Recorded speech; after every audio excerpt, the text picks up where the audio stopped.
This conference will now be recorded. Okay, good evening, everyone. I'm Laura Schiffrin, and I'm calling this meeting to order of the Massachusetts Planning Commission for Thursday, August 8th at 7 p.m.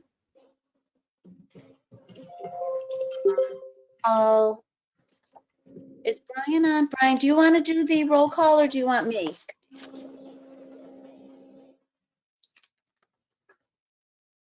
Brian, do you want to do it? I do not have it in front of me. Glenn, Oh, I have a is list. that available somewhere that I can? I do, I have it. Okay. I don't have to call off the staff people, do I? No, okay, Correct. right. So who I have is Kelly Dolan, Lancaster, Kelly on? All right, she registered anyway. Robert Schwartz? Present. Okay. Kyle Nortowitz? I know I'm bad. Is Kyle on? Yes. Okay, Kyle, thank you. Alan Pease? Yes, here. Okay. Jeff Tillotson? Jeff's not on yet. Okay. Barbara Yocum? Okay, Barbara. Christopher Monroe? Not on yet. Dean Valeri? Dean Valier, present. Failure. Sorry. One of these days. Laura Schiffrin, present. Deb Poudry? Is Deb on? From Petersham? Okay, Not Neil? yet. Deb, you're here? Is that what I heard? No, she's not on yet. She's not on yet. Neil Angus? From She's Devon's? also not on yet. Okay. Peter Cunningham? Yeah, Peter Cunningham here, present. Peter? Rebecca? Hi, Alecky, and I'm here. Okay, thank you. Appreciate it.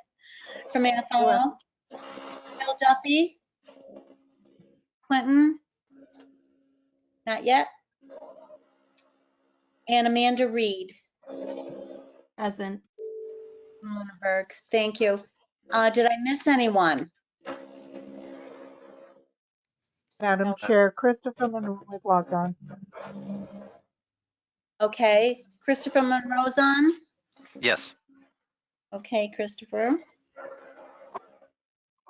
Okay, we do have a quorum, so this meeting is held under Chapter 2 of the 2023, signed by the Governor Healy on March 2023, allowing local and regional government and public meetings remotely or in a hybrid fashion, all votes taken by roll call. A reminder, please identify yourself before voting or speaking. Okay, thank you. Number 2, MRPC minutes, June 6, 2024. Those were all emailed to everyone. Do I hear a motion to approve? Bob Schwartz, so move to approve the meeting minutes of June 6, 2024. Okay, and is there a second? Barbara Yocum, second. Okay, Barbara, thank you. Any discussion, additions, deletions? Yeah, discussion, Peter Cunningham. Real quickly on page 8, there was just it's a real nitpick, but there was a word that was misspelled. I think that it should have been must, and it was much, M-U-C-H. It's about halfway down. I looked at it earlier. I'm having trouble logging on and seeing everything right now, but it's just a minor edit at all. Okay, Doesn't affect Peter, the did you content. say page 8? Pretty sure it was page 8. Okay, I'll make that correction. Thank you very much. Very, very minor correction. I'm good just being a catch though. nitpicker. Anyone else? Okay, hearing and seeing none, we'll take a roll call vote for the approval of the minutes of June 6th, 2024. I guess I'll do that. Kelly Dolan, Lancaster. Is Kelly on? No. Bob Schwartz,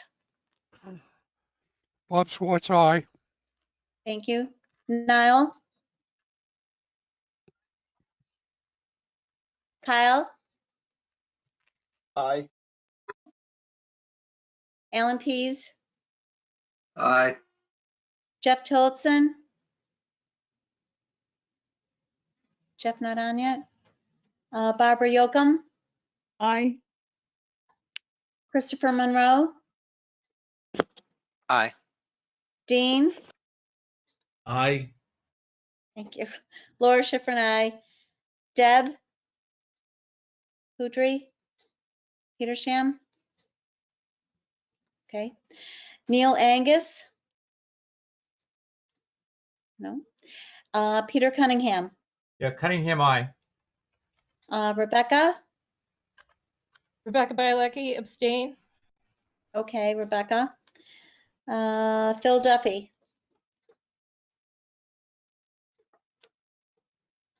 Okay. Phil's not on. Amanda Reed? Aye. Thank you, Amanda. Okay, that's the roll call that I have. Number 3, cash schedule for Or June. I'll do the cash schedule. Bob Okay. Swartz. Thank you, Bob. We have 2 months to go through, June and July. First one, June 1 to June 30th, 2024.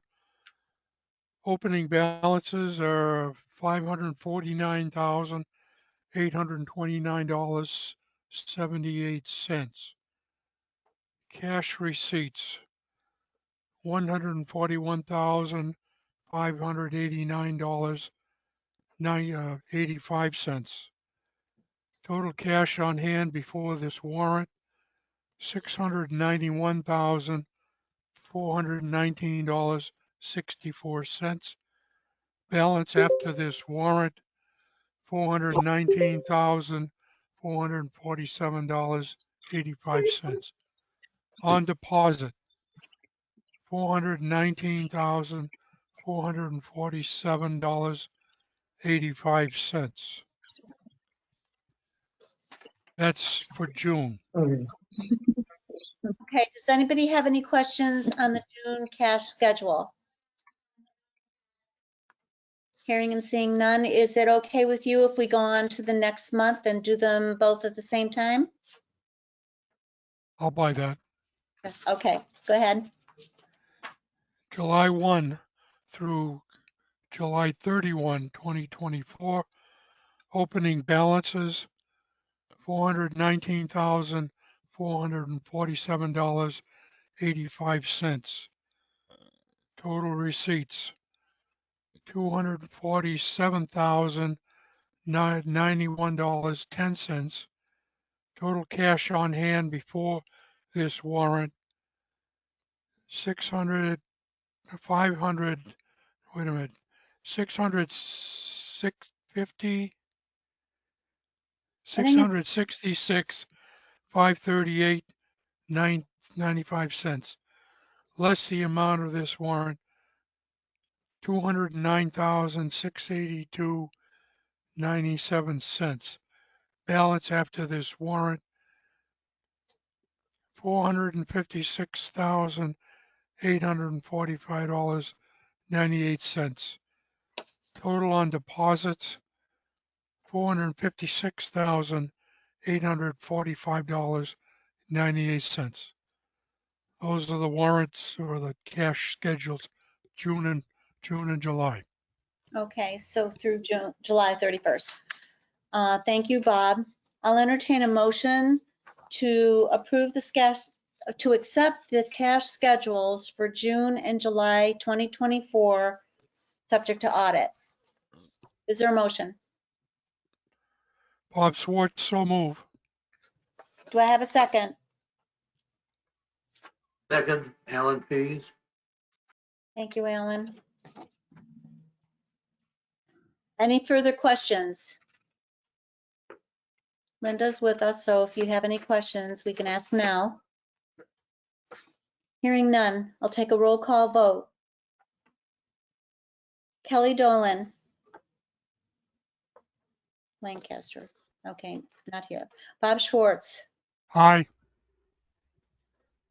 Kyle. Aye. Alan Pease. Aye. Jeff Tillotson. Not on yet, okay. Barbara Yocum. Aye. Christopher Monroe. Aye. Jean. Aye. Laura Schifrin, aye. Deb from Petersham, still not on. Neil Angus. Still not on. Aye. Peter, oh, Neil's on? I'm on, but am I a voting member? No, Yeah. Okay. Okay. Well, thanks for being here. Peter Cunningham. Yeah, Cunningham, aye. Okay. Rebecca. Aye. Thank you. Phil Duffy. Not on. Aye.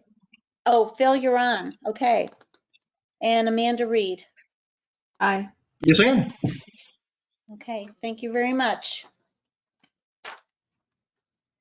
Okay, so next we have number 4. Do we have any guest announcements or questions this evening?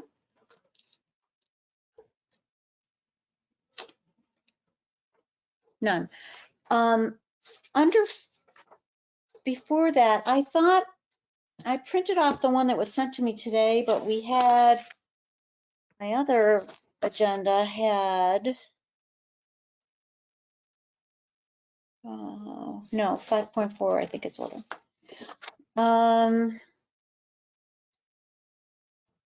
Okay, 5.3. All right. Glenn, are you going to do the administrative matters, please?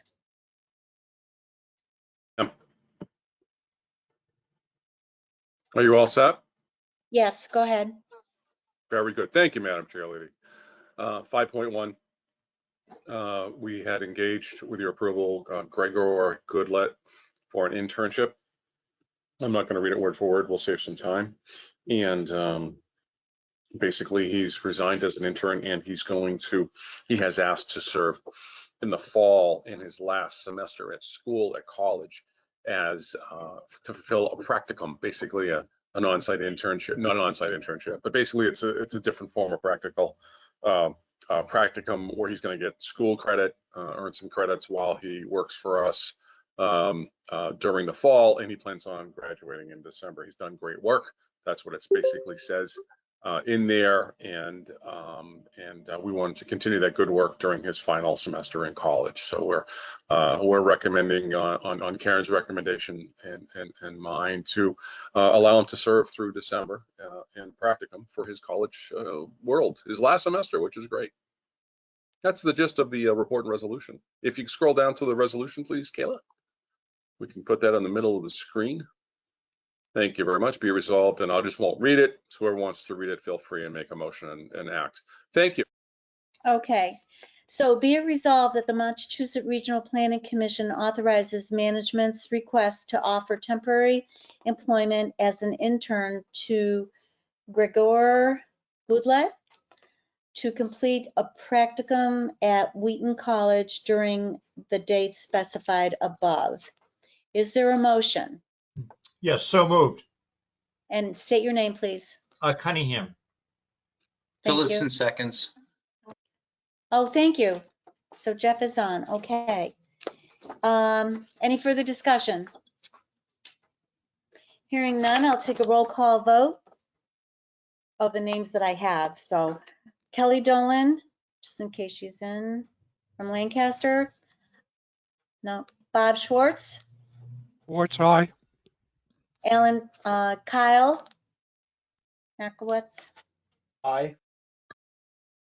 Alan Pease, Aye. Jeff Tillotson, Tillotson, aye. Barbara Yocum, Aye. Christopher Monroe, Aye. Dean Valier, Dean Valier, aye. Laura Schifrin, aye. Deb Poudry, I don't think she's on yet. Peter Cunningham, Yeah, Cunningham, aye. Rebecca, Violecki, aye. thank you. Phil Duffy. No. Amanda. Aye. Reed. Oh, Phil, you're on. Okay. Amanda Reed. Aye. Okay, I think we got almost everybody. So 5.2, go ahead, Glenn.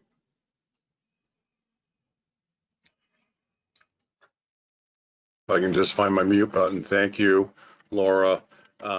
We have started, and I'd like Karen to clean this up. If you'd be the cleanup batter for me, and I appreciate that, Karen, because this is more your world than mine. But we have a lot of staff now. Excuse me. We have a lot of staff now that have the capability to deliver town planning services to towns. I think our first test case will be in the town of Lunenburg. Karen has negotiated terms and conditions, and it's up to Lunenburg to accept those, and we can work it out with Lunenburg. It's going to be a short-term thing, but we have at least 3 or 4 staff that can pinch it at any time. Karen, would you like to talk about Lunenburg and what we're proposing?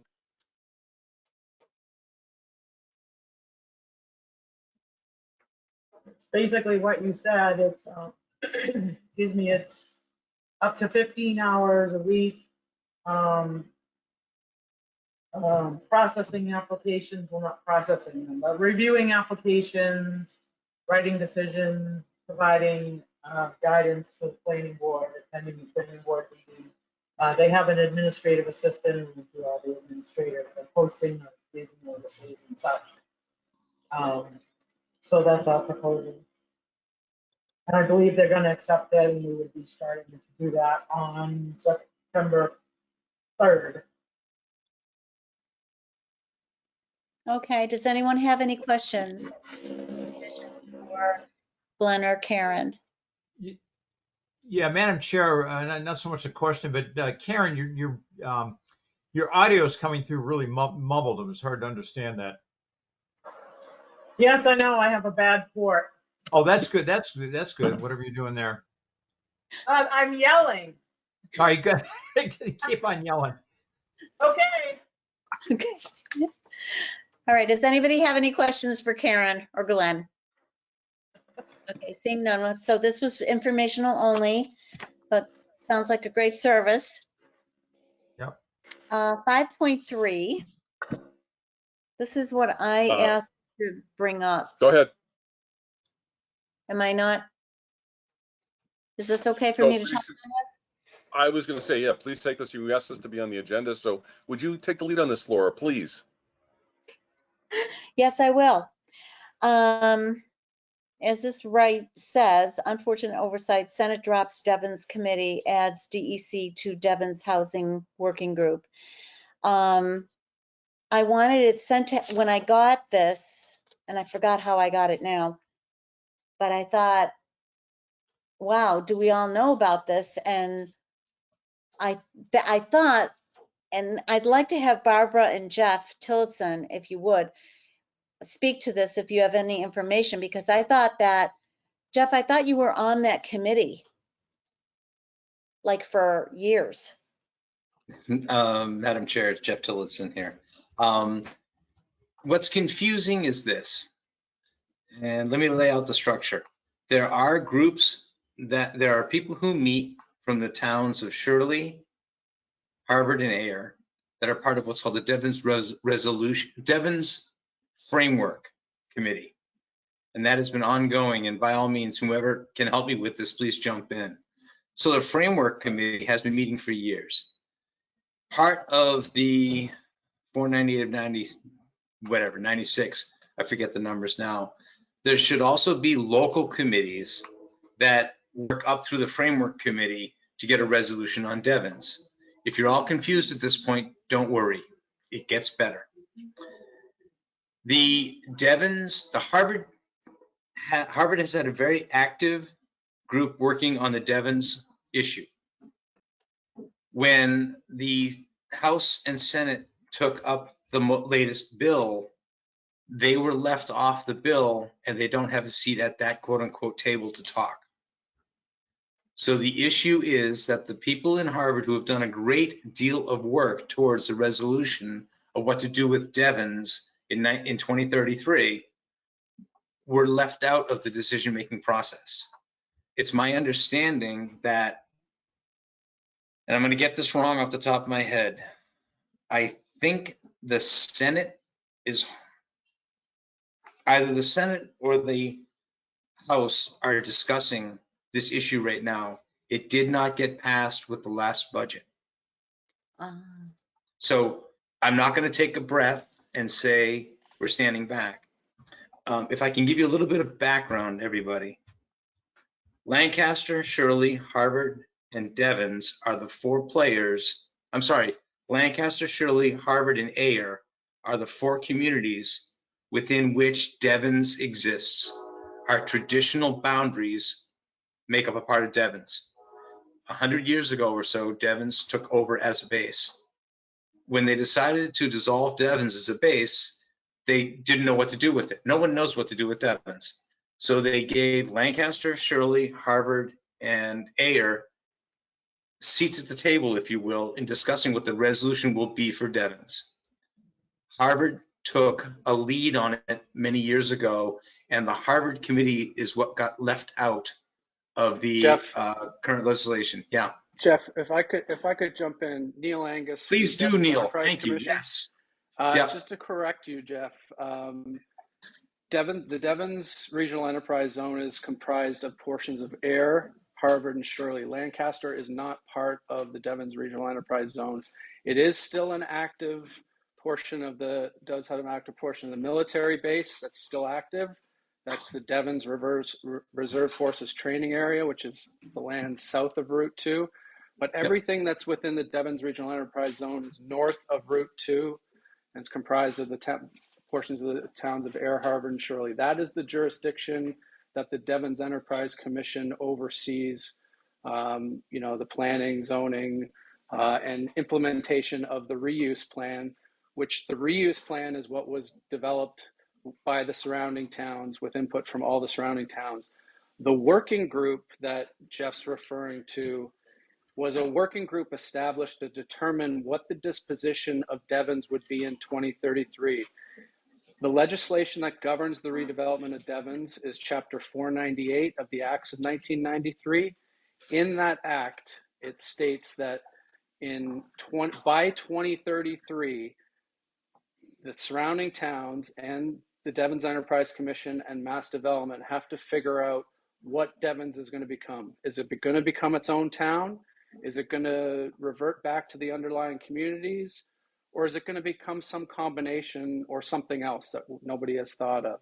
So each of the surrounding towns, Ayer, Devens, Ayer, Harvard, and Shirley, have created standing committees to explore what the options could be and what in the best interest of each of their towns. So there's a working group in Harvard, there's a group in Ayer, and there's kind of a group in Shirley. Nothing's really been formalized in Shirley. But so the latest economic development bill has two sections in it. One was to eliminate the housing cap on Devens, the artificial housing cap, that 282 units that is in Chapter 498 and the reuse plan. The other element of that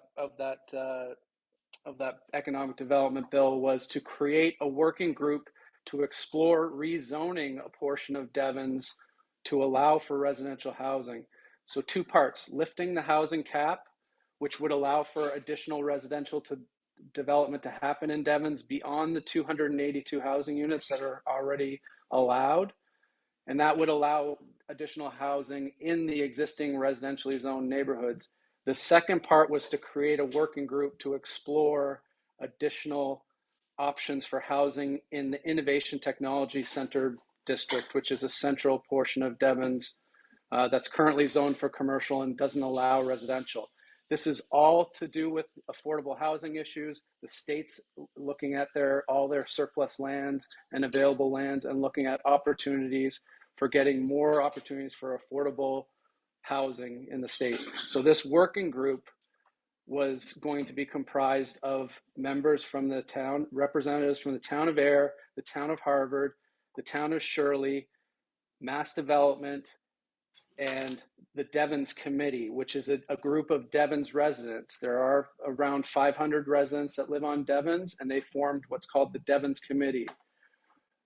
The legislator, when they were exploring the economic development bill, one bill, I think it was the House bill, put in, all those groups and the Devens Committee. The Senate bill included all those groups and the Devens Enterprise Commission instead of the Devens Committee. I talked to Senator Eldridge, I talked to Senator Cronin and Representative Sena, and nobody knows why that mistake was made. They think maybe a staffer or somebody put in Devens Enterprise Commission instead of Devens Committee. Regardless, both entities should be involved. They both have a stake in what's going on. The Devens Enterprise Commission has institutional knowledge of the redevelopment of Devens, so it could provide great insight into this working group. The Devens Committee has a vested interest, as they are all residents of the Devens Regional Enterprise Zone. So unfortunate oversight. Both Senator Eldridge wrote a letter stating that both the Devens Enterprise Commission and the Devens Committee should be members of this working group. And so he wrote his own letter, and then he signed on to a joint letter from Senator Cronin and Representative Sena that basically says, yes, we agree. This should be a friendly amendment to this bill that both the Devens Committee and the Devens Enterprise Commission be included. So sorry for the long diatribe, but it's a very involved issue. It was an oversight. I don't think it's anything. Unfortunately, the economic bill didn't pass. So none of this, all this is a moot point right now, but it's still, something could happen. I'm sure the economic development bill is going to come up for discussion in the very near future. And the intent will be to keep both the Devens Committee and the Devens Enterprise Commission in that language. So happy to answer any questions. Madam Chair. Yes. Neil, thank you. I've been involved in this for 2 years, as you know, and you just explained exactly what I couldn't explain. That was wonderfully done. Thank you, Neil. Yeah, thank you for Thank you, being Madam Chair. here, Neil, because that certainly helped. And my question all along was, how would they do an amendment to this? So glad to see that they've already addressed that, for when it comes up again. Yeah, it would have been dealt with had the bill passed. They would have included it, and it was a friendly amendment, so it would, everybody was in agreement. But yeah, we have to make sure that it does carry through, and we'll stay in touch with Representative Sena and Senator Cronin and Eldridge to make sure that that happens. Okay, good. I think sometimes when they do these bills, they put so many things into them. It's just too bad they can't make them simpler. So you're just dealing with like one issue at a time instead of having this whole salad to work with. Who is going to speak? This is Barbara, Laura. Yes, Barbara. I just wanted to add that it was my understanding that previously the only way to increase the housing cap would have been through a super vote that would have included Shirley, Air, and Harvard. We have had several projects come before us to develop the large buildings that included housing, and I think we've had 2 or 3 votes and they failed every time. And I think what's happening here is in an attempt to increase affordable housing, that it has been taken out of the hands of the towns, which as a member of, as a resident of Shirley, I'm not happy about that. That's the way they're doing this. So is the 2 people who spoke previously, who have a deeper knowledge than I do, is that a correct understanding of what's happening here? Neil? If I may, Madam Chair. Mhm. So there has been a number, you're absolutely correct in the terms of, in order to change any zoning in Devens, so to allow for additional residential over and above the cap, or to change a commercial zone to a residential zone, the legislation under Chapter 498 requires a super town meeting, which means both Air, Harvard, and Shirley all have to hold a town meeting the same night and vote on the same issue, on the specific issue the same evening. Another, the other option is to, approach the legislature for them to do it in place of the towns. So in the past, there has been changes to Devon's zoning to allow for additional housing, and that has occurred under a super town meeting. It's gone to Air, Harvard, and Shirley. We did that to allow for the Shirley Meadows complex that is currently a 58-unit senior age-restricted housing development in the Shirley portion of Devens.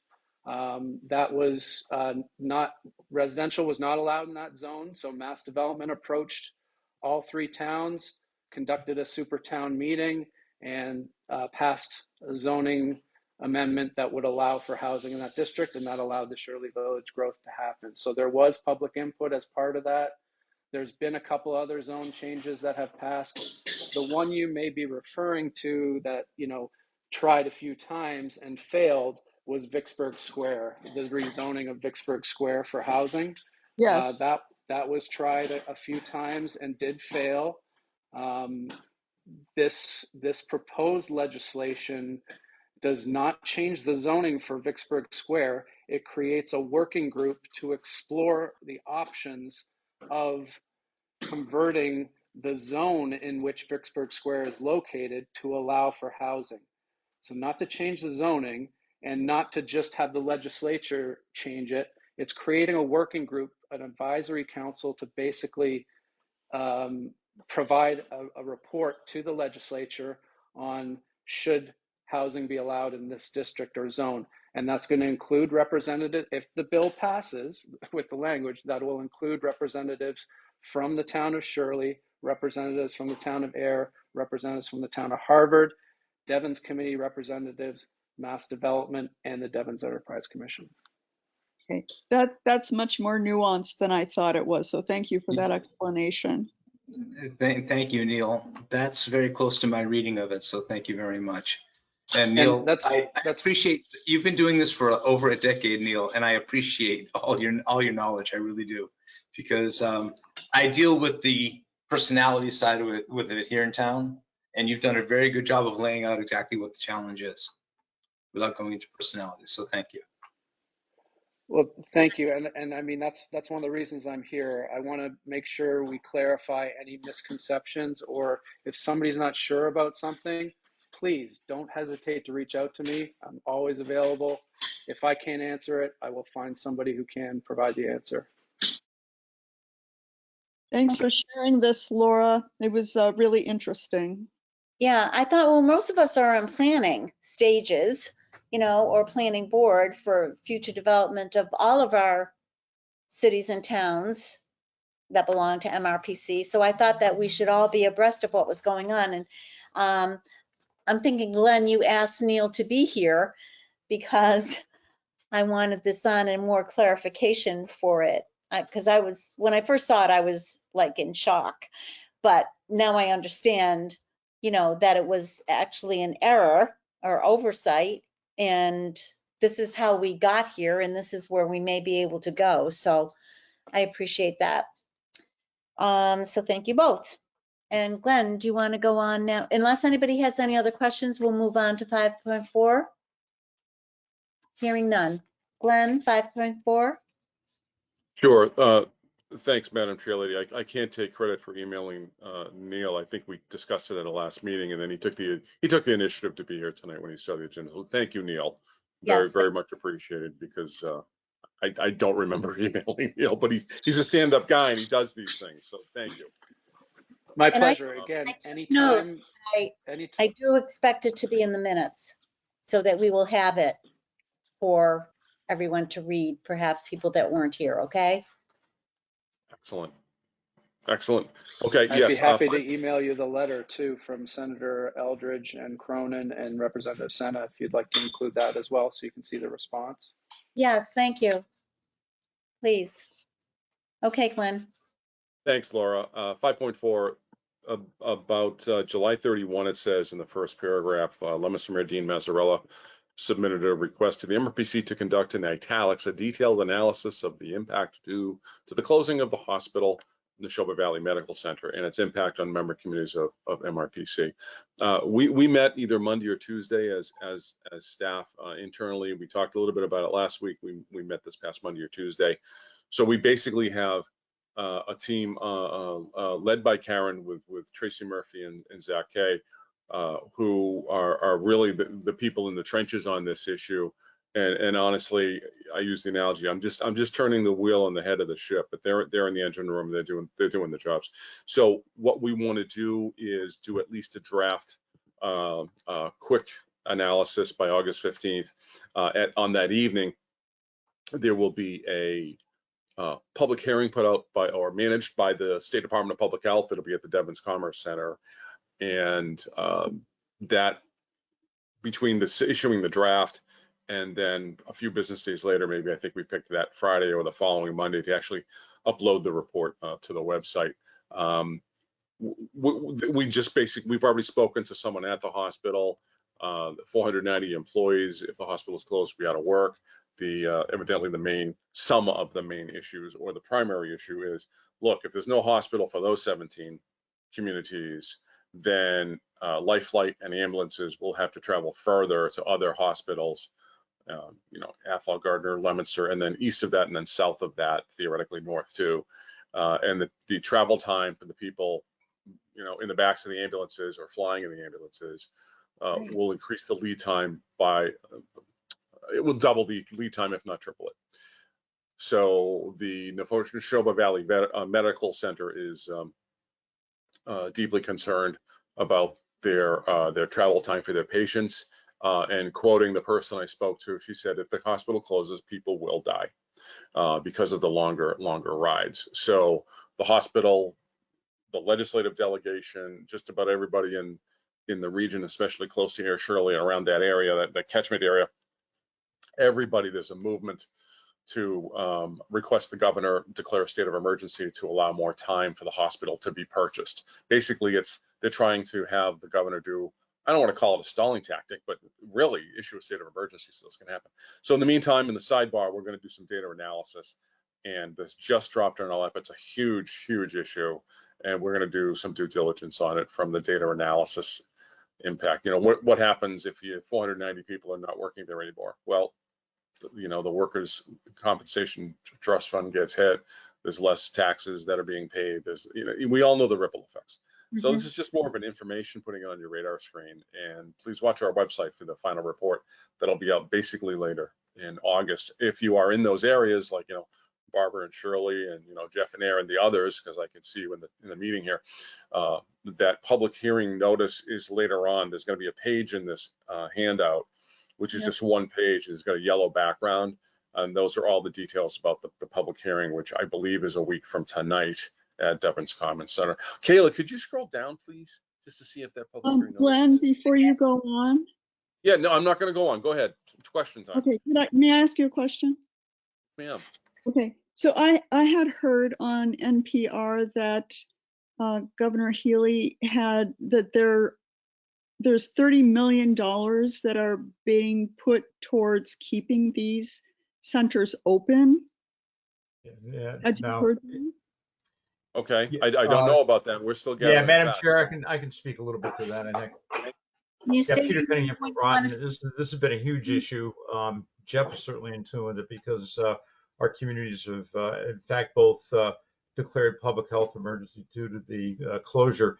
The money, the $30 million, was Medicaid payments that were due Stewart, and they were essentially they were going to advance the money to help them continue operations. But that was for the hospitals that are not scheduled for closure. So Kearney and the Neshoba Valley Medical Center have pretty much been written off through the whole bankruptcy process, which has been quite upsetting, obviously, to us because it's a big impact. And everything you've said, Glenn, about emergency services is something that we're concerned about because now our ambulances, if they're taking someone to the emergency room, are going to be, they're going to at least an hour out of circulation, taking them somewhere instead of nearby where there are services there. So it's a huge issue. I know Townsend, Ayer, and Groton have all prepared or declared public health emergencies. We're trying to get the administration to do more. We're a little disappointed in the response of the administration, specifically Governor Healy, in not being a little bit more aggressive as part of the bankruptcy proceedings. It's a bankruptcy court down in Texas. I'm not sure what the representation of the Commonwealth is down there, but I actually heard a piece today where Senator Warren, who was a law professor at Harvard that specialized in bankruptcies, was kind of surprised that the court had not appointed a trustee basically to take over and act on behalf of stewards, since they had essentially failed at operating these facilities. And the process down there is very unclear to us what's happening. But the end result is going to, it looks like at least, is the potential closure of these two hospitals, Kearney and Neshoba Valley. And it's going to have a huge impact in this area and there are a whole number of things. I mean, emergency services for sure, but a number of other issues are of great concern to us. And I think any information that we can develop, or Glenn, in terms of doing your report, you're doing an analysis of impact, would be very helpful. Department of Public Health needs to hear that next week, and it's been a big issue out here in these communities. That's my rant. So, Laura, Madam Rebecca, Chair? hand up, Thank please. you, Peter. So Glenn, in this report, I mean, I'm sure there's going to be some kind of impact on Leominster Hospital as well. And the Health Alliance. Madam Yes. Chair. And before I get Madam there, Chair. Rebecca had her hand up too. Oh, I'm sorry. I don't see hands, guys, so I'm not Okay. sure. I'm sorry, Madam Chair. I just wondered if, Glenn, if you could possibly take a look at some alternative options as part of your report. For example, when they closed a really critical medical center out in the Berkshires, 15, 20 years ago now, they also wound up saving the emergency department, basically, to allow for some time for that hospital to be absorbed by another local system. So it's operating in a different way, but at least it was meeting that critical need for the moment. So I wonder if there are other options even beyond that might be viable, whether it's urgent care, something else, or a way station for our ambulances to not have to go so much further, because the closest hospital is going to be, Emerson and Leominster. And I can't imagine the impact on those healthcare facilities. Rebecca, when I think about healthcare, you're always on the top of the list. That helped me with health assessments and other work related to this. So if you'd be so kind, may I use you as kind of an authority on the matter and arrange a call with you? I'll buy you lunch. I'll see you in Athol or something, because you are a wealth of information. I do want to say that publicly because Rebecca has great education and a lot of experience in the healthcare field, and you will be dynamic in helping us. Thank you very much. Yeah, this concerns me a lot, so I'm happy to help however I can. Okay. Madam Chair, it's Yes, Jeff Tillotson. I promise I'll be quiet after this. This has had it's a gut punch to the 16 communities that are served by Neshoba Valley Medical Center. 10 days ago, I went into anaphylactic shock. I was in and out of there in 27 minutes. Done. Up the street, got taken care of. They sent me home, and they found a broken bone in my foot from a week before, but that's another story. What it comes down to is this. Leominster is at capacity. Emerson is at capacity. Over the border into Nashua is at capacity now. So even if you divert from Neshoba Valley to pick one of those three, 30 minutes, 40 minutes, or an hour and 5 minutes away without traffic on a beautiful day, they may not be able to get the person in. One of the things that Neshoba is known for is not only the love you get when you walk in the door, but the fact that you're seen very quickly and you move out. So as an urgent care, they're phenomenal, absolutely phenomenal in emergency care. When the judge was presented with the statistics on Neshoba Valley, he was told that only 11 out of the 40 some odd beds were being used. Well, yeah, we're not. The hospital started sending people away when money disappeared in January. So it became a little disingenuous of what the stats are. Bottom line is this: Neshoba Valley sees that they present a solution for the 16 communities in the valley, in the area here. And when you see on the news what Kearney is doing, we're kind of a day ahead of them, but we're not making the news the way Kearney is. But the simple fact that we're going to lose urgent care, which is going to turn into, yeah, it's another half-hour ride in the ambulance, but quite honestly, you've got somebody with a heart attack, 20 minutes is going to be a problem.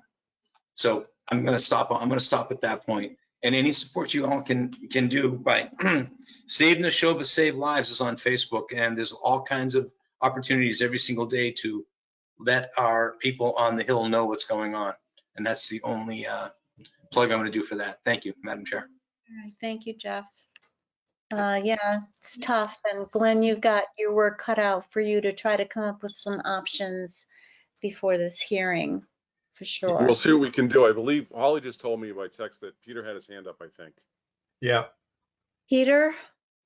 Yeah, I'll shut up after this too. I think that the problem is the dynamic, the overall dynamic here is that the matters concerning Steward Healthcare are in a bankruptcy court down in Texas, which is removed from what's happening up here. What the reality is on the ground and what the impacts are, and that those impacts are not being conveyed adequately in the court down there. And I think the administration and Governor Healy and the Attorney General have not been doing a good job of making it clear that these are real issues down there. And the fact that Steward is still involved in these proceedings and that there's not a trustee that's been appointed to manage Steward's interest in this is really concerning.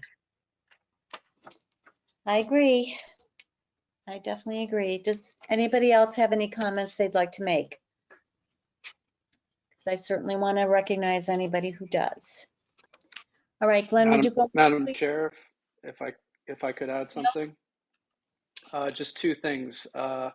One, you've got the date up there for the in-person Thursday, August 15th at 6 p.m. at the Devens Common Center for the public hearing. There is a virtual hearing as well, scheduled for Monday, August 19th at 6 p.m. I'm happy to send you it. Is it on there? Okay, great. Yeah, it's there. Sorry, we just didn't scroll down. Okay. Just wanted to make sure it was there. And I'm going to add to this excuse me, Jeffrey here. On Neil's behalf, Devens is growing hand over fist. This impacts them also. So that was going to be my second point was the Devens Enterprise Commission submitted a letter to the Commissioner of the Massachusetts Commissioner of Department of Public Health, as well as Secretary Walsh with the Executive Office of Health and Human Services, explaining, the over 10,000 people that work in Devens, 120 businesses, 500 residents, and the significant impact the closure of the hospital will have on not only the surrounding towns and all the residents, but these businesses in the region. A lot of these businesses, utilize the services of the region as well. We have a number of social services in Devens. We have a Clear Path for Veterans, a women's shelter, homeless women's shelter. Yep. We have, food pantry. We have Terra Vista Behavioral Health Center for people with co-occurring substance abuse disorders. Yep. There's a lot of services, and we rely on them pretty heavily. We act as the local board of health for Devens, so we work with the Neshoba Associated Boards of Health, they are going to be significantly impacted by this. So I'm happy to share, the letter we sent with you, Glenn, just so you have it for background when you're preparing your information. Okay, good. Anyone else? Okay, Glenn, please continue now. You're at 5.5. Yes, ma'am. Out-of-state travel, basically, MRPC is very big on training its employees. Chris McNamara, we'd like to send him to a training concerning using the grants management software, or GMS. That's our financial accounting software. There's a very good training coming up. It's not online, it's on site in Charlotte, North Carolina. Somewhere down there in the narrative are the dates. If you could scroll down a little bit more, please, Kayla. I think after that paragraph. Costs. Okay. So these are estimated costs on the high side. Every time for 25 years, as soon as we say someone's going to go on a conference and it's out of state, it's always about two grand. This is a little higher than $2,000. I've estimated about $22.93, but I like to set a higher budget. It usually comes in below the $2,000, which is always really, really good. The reason why this one's so costly is we're paying about $700 just to walk in the door. A lot of conferences are $50, $0 or $700. It just depends. But the GMS is a good financial accounting software, and we'd like to get Chris trained up in some other aspects of it, such as a little deeper in audit prep and some other stuff, some tools and modules that maybe we'll use. So we have a policy that we need the commissioner's approval to send staff to out-of-state travel is the authorization request. That's what it says in the policy, not so much going to a conference, but it's really out-of-state travel. So we have funds to do this, and I respectfully request authorization from the commissioners to approve this. Thank you for your time. Okay, to the commissioners. Be it resolved that the Montechusett Regional Planning Commission authorizes the out-of-state travel of Mr. McNamara to attend the GMS conference for a cost not to exceed $2,293. Is there a motion? Bob Yes, so Schwartz. moved. Cunningham. Okay, Second, Bob Schwartz. Bob Schwartz. Okay, thank you. Is there any further discussion? Questions? None. Okay, I'll take a roll call vote. Kelly Dolan? I think she arrived. Bob Schwartz? Aye. Kyle Narkowitz?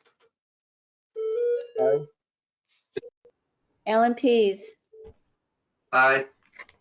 Jeff Tillotson? Tillotson, aye. Barbara Yocum? Aye. Christopher Monroe? Aye. Dean Valier? Dean Valier, aye. Laura Schifrin, aye. I'm not sure if Deb came in or not. Poudre? Nope. Peter Cunningham? Yeah, Cunningham, aye. Rebecca? Bialecki, aye. Thank you. Phil Duffy? Aye. Okay. Amanda Reed? Aye. Thank you very much. Next, 5.6, Glenn. Thank you. Linda Quinlivan has been our fiscal director for almost 6 years. She started in September of 18. She's planning on retiring fairly soon on Halloween of all days to plan a retirement. Linda, I applaud you. I think we're going to have a big Halloween party for you at the very, very, very, very least. The reality is that she's done a great job. We're going to keep the commissioners involved of the process. Our policy has a 2-week internal posting process, and if we have an internal candidate that applies, then we interview and decide to go internal or external advertisement. That's the gist of the project process, just to keep you in the loop on that. But I want to thank publicly Linda for her service at this meeting. We're going to thank you again in September and October. So Linda, thank you for everything you've done for us. You came in at a real tough time, and you helped us with a lot of things to get us back on financial track. So thank you again for all the help you've given us. And I for one, really, I'm jealous. And then I hope you have a ball in the retirement. And if you move to Florida, I hope you have a guest room. So that's it on 5.6.1. Linda, did you want to say anything to the crowd? Yeah, I just want to say thank you for that, Glenn. And also, although I really like my job at MRPC and everybody's been wonderful, it's just time for me to start enjoying my life. That's all. Very much, Linda. Time Thank you. flies. I didn't think it had been that long, actually.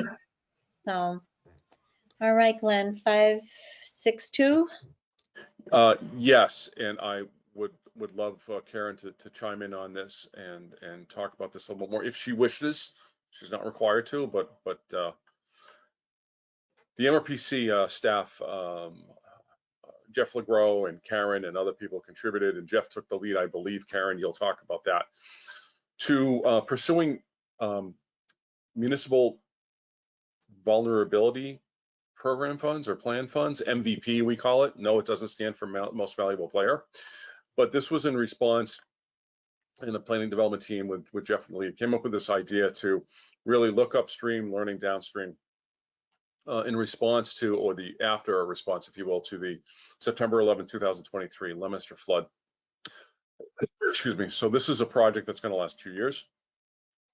About a third of the funds will come this fiscal year, the other 2/3 the next fiscal year. The governor was in Leominster Friday to announce the awards to over 50 grantees. Karen, talk. I'm starting to cough. Please take it away from me. And there's some pictures on another handout if Kayla could pull them up. So yes, Glenn and Jeff and Tracy Murphy attended the award announcement in Leominster at City Hall. It's very exciting. It was a team effort in the application. You know, some of the interns gathered data. Jeff wrote the narrative. I did the budget. You know, it was really a team effort. Kayla participated in, you know, how much do you think mapping costs or what have you. It's really a team effort, and we're all going to be working on it in one capacity or another. So we're going to study the flood, get as much public information from the residents. There are 1,400 residents who had flooding in their homes. You know, it's crazy the amount of damage that was done in such a short period of time. So we're going to be working with hydrologists and climate scientists and making all kinds of cool maps and a web-based data collection, so people can put in their stories or pictures or videos or what have you. And so it's all going to be collected and put into a report, and we're hoping to find some nature-based solutions to mitigate some of the areas to reduce future catastrophe. We're going to be partnering sort of with the state because they're doing a similar modeling project for pluvial and stream flooding. So it's going to be an exciting project, and we can't wait to kick it off. Thank you. Thank you, Karen. Glenn, anybody have any questions? Can you hear me better now? Yes, Karen, you did a great job. Okay, I tried the headphones. You did good. You did good. Thank you. Anybody have any questions? Nope. Department updates. Who have we got? 6 point GIS. I'm filling in for Jason this month. He's on vacation in Ireland, that lucky duck. I don't have any updates for the commissioners at this time. Okay, thank you. 6.2 planning and development. Thank you, Madam Chair. I have 3 reports and resolutions for matching grant funds. We applied for 3 planning assistance grants through the Executive Office of Energy and Environmental Affairs. The first one, 6.2.1, Milltown Caucus. MRPC is collaborating with the Central Mass Regional Planning Commission, CMRPC, on a Milltown caucus to assist our communities with resources, discussion, funding opportunities, and redevelopment of mill buildings. To further this project, MRPC applied for an AEA FY25 Planning Assistance Grant with the support of CMRPC for a $39,000 grant, of which $9,000 is the total match for the application. $3,000 of the matching funds will come from Program Year 17 District Local Technical Assistance funding, and $6,000 will come from the Program Year 18 DLTA funding. The application requires a 25% match. If you remember back in March or in April, you approved setting aside DLTA funding $15,000 to start this Milltown caucus with CMRPC, and so we've been meeting regularly, and so that money is what this matching funding is from. So the resolution, be it resolved that the Montechusett Regional Planning Commission approves of the Planning and Development Director's request and recommends that $3,000 of the Program Year 17 District Local Technical Assistance Award and $9,000 of the Program Year 18 DLTA Award be allotted as matching funds to the Milltown Caucus FY25 Planning Assistance Grant application. Do I have a motion for the resolution as presented by Karen? Tillotson, so moved. Second, please. Tillotson and Rebecca. Did I get that right? Yep. Jeff Tillotson moved, Rebecca seconded. Any discussion? Hearing and seeing none. I will take the roll call. Bob Schwartz, Aye. Kyle Narkowitz. Kyle? Aye. Thank you. Alan Pease, Aye. Jeff Tillotson, Tillotson, aye. Barbara Yocum, Aye. Christopher Monroe, Aye. Dean Valeri. Dean Valier, aye. I was doing good for a while there. Laura Schifrin, yes. Peter Cunningham, Yeah, Cunningham, aye. Rebecca, Violet, aye. Bill Duffy, Aye. Amanda Reed. Aye. Thank you. 6.22, Karen. So the second PAG application was for Ashby MBTA Technical Assistance. MRPC staff has been assisting the town of Ashby with MBTA communities compliance under a Mass Housing Partnership Technical Assistance Grant, which ended March 31st, 2024. MRPC applied for an EEA FY25 PAG with the support of the town for a total project cost of $31,250, which includes matching funds in the amount of $6,250 and an EEA PAG request of $25,000. $1,250 of the match will come from Program Year 17 District Local Technical Assistance funding, and $5,000 will come from the Program Year 18 DLTA funding. This grant, if awarded, will take Ashby to their compliance date of December 31st, 2025. Again, the application requires a 25% match.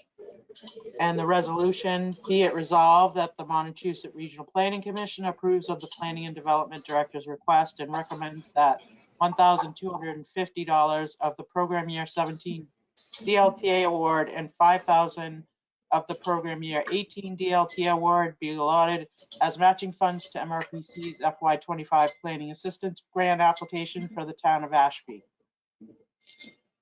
For the commissioners, do I have a motion for this resolution? Barbara Yocum, so moved. Is there a second? Jeff Tillis.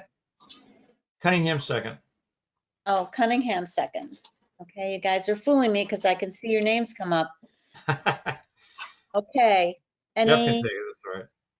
any discussion? Hearing and Yeah, seeing. yeah, I've just got, a question, I guess. Peter? I'm surprised that Ashby is an MBTA community. Is that because it's contiguous to Fitchburg? Yes. And All there's right. one little corner, Yeah, okay, one little corner, which makes them an affiliate. okay. That's all. Yeah. Ashby is surprised as well. Yes, they Yeah. are. I know. I've attended a lot of meetings for this area. So, yeah. Well, they do only have to zone for 62 units. Oh, in Ashby?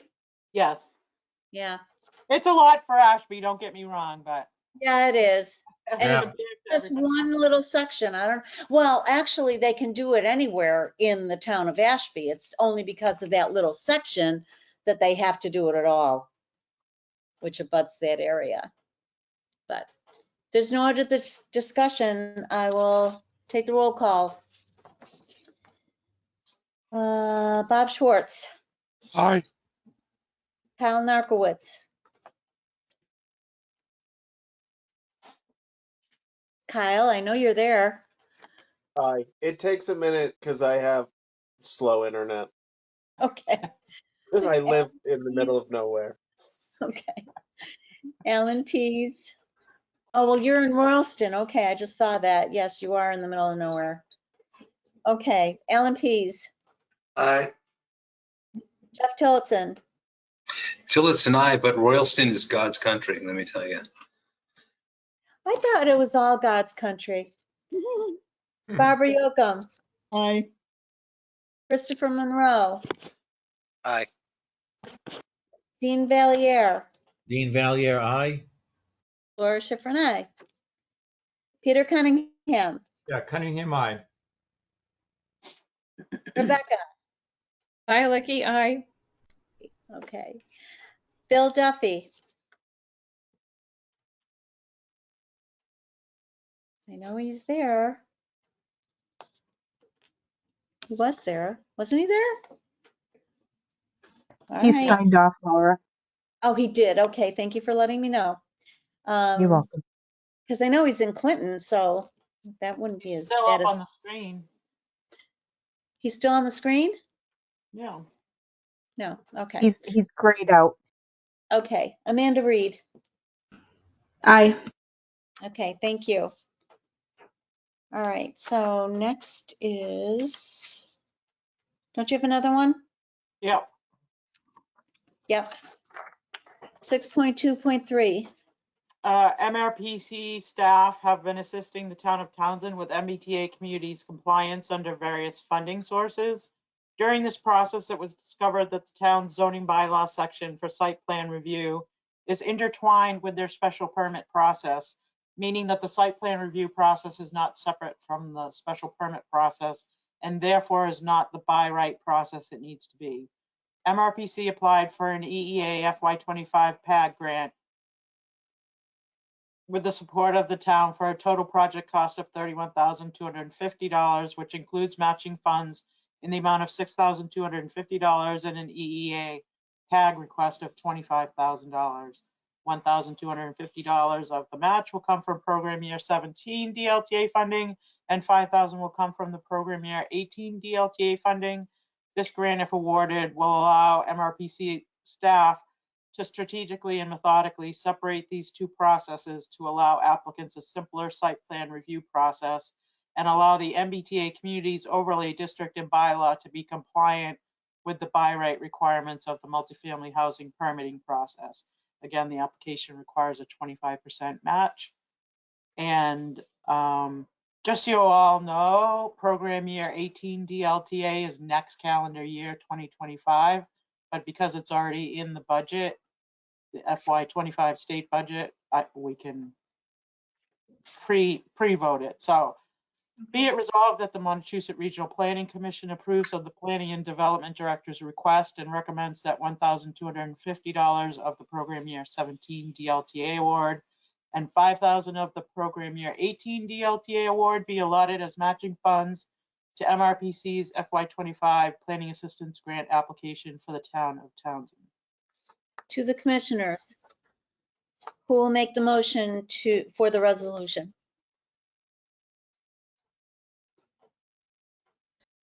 I'll make the motion. Yeah, so moved. Cunningham.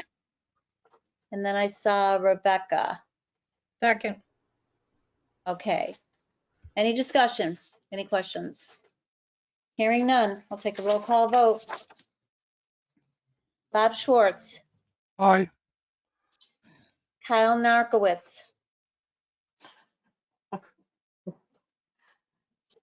Aye.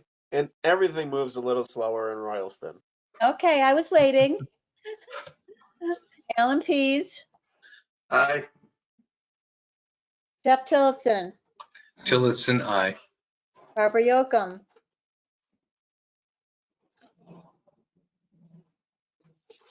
Did Barbara leave? No, No? Okay, still on the screen. right. Maybe she's distracted for a moment. Christopher Monroe, Aye. Dean Valier, Dean Valier, aye. Laura Schifrin, aye. Peter Cunningham, Yeah, Cunningham, aye. Rebecca Lickey, aye. Lucky. I don't know. Phil's not on, right? He left. Amanda Reed. Aye. And I'll try Barbara Yocum again. Okay, maybe she is distracted. Is she still on the screen? She just signed off. Okay, already. And just make the note of that. Okay, the resolution passes. 6 Madam point, Chair, yes. I'm sorry, I just have a couple of things I wanted to talk about, if that's okay. Okay, is that 6.3? No. Oh, okay. So since we last met, we've hired 2 planners in my department, a regional planner, Zach Kay, and a principal planner, Bernie Cahill. Zach is working on economic development and brownfields and green communities, and Bernie is going to be our new grant administrator, so he's going to be writing grants for all of you that need help. So if you have projects or ideas or anything that you are looking for a grant for, reach out to Bernie or reach out to me and I can direct you to Bernie. He's working with some of our towns already, so I just wanted to say that. Thank you. Okay, thank you for that update. 6.3 is transit and transportation. Yeah, Is I just there- had one quick item on that, on 6.3. Just the one item I had was there will not be an August Joint Transportation Committee meeting or an August Metropolitan Planning Organization meeting.